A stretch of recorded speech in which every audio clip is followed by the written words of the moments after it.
Assalamualaikum warahmatullahi wabarakatuh.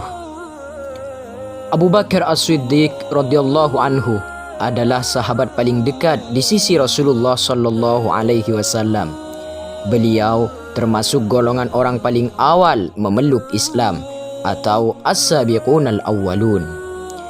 Kisah beliau syarat dengan hikmah dan dapat dijadikan pelajaran berharga oleh siapa saja.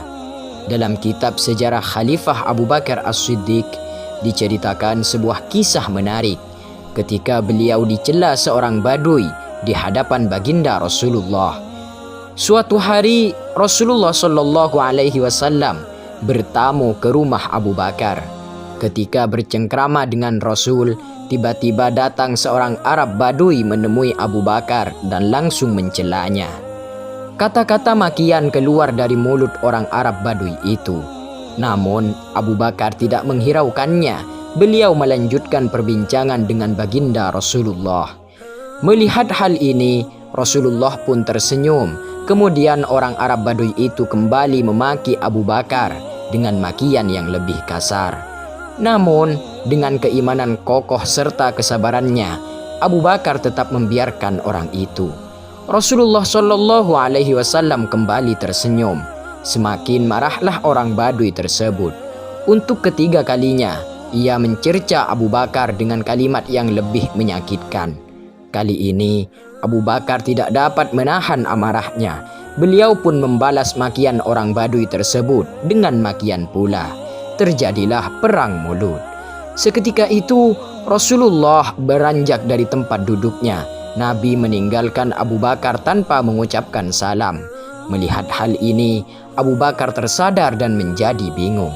Dikejarnya Rasulullah Shallallahu Alaihi Wasallam.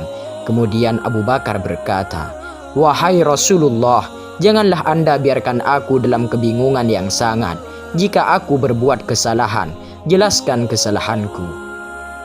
Rasulullah Shallallahu Alaihi Wasallam menjawab, "Sewaktu ada orang badui datang dengan membawa kemarahan lalu mencelamu, kulihat engkau tenang, diam dan tidak membalas. Aku bangga melihat engkau kuat menghadapi tantangan fitnah dan cacian. Aku tersenyum karena ribuan malaikat di sekelilingmu mendoakan dan memohonkan ampun kepadamu. Begitupun yang kedua, ketika ia mencelamu dan engkau tetap membiarkannya, para malaikat semakin bertambah banyak jumlahnya. Oleh sebab itu aku tersenyum. Namun ketika yang ketiga ia mencelamu dan engkau membalasnya, maka seluruh malaikat meninggalkanmu. Setelah itu hadirlah iblis di sisimu. Oleh karena itu aku tidak ingin berdekatan denganmu." Menangislah Abu Bakar ketika diberitahu tentang rahasia kesabaran, bahwa itu adalah kemuliaan terselubung. Demikian sekelumit kisah Abu Bakar yang penuh hikmah. Mudah-mudahan kita dijadikan orang-orang yang sabar dalam setiap keadaan.